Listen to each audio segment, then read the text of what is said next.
Hey everyone, this is Tim from Your Six Studios. Today in the studio, I'm going to show you how to move your clips in ShareFactory on the PlayStation 5. So with this video editor, it's actually rather easy. Go over the clip that you want to go ahead and move. So let's move this clip where I'm ADSing down sites and press square on it. Then go on over to move clip.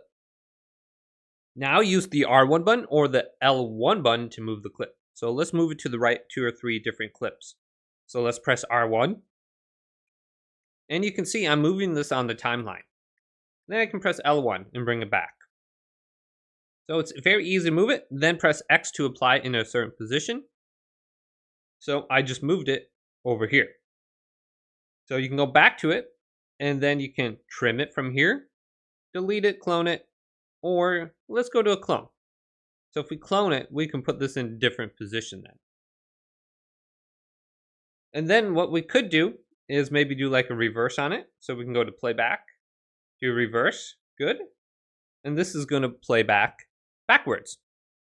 And this one could be going forward. But hopefully this video did indeed help you out. Did leave it a big thumbs up. And subscribe to my channel down below for more tech videos coming up next on Your Six Studios.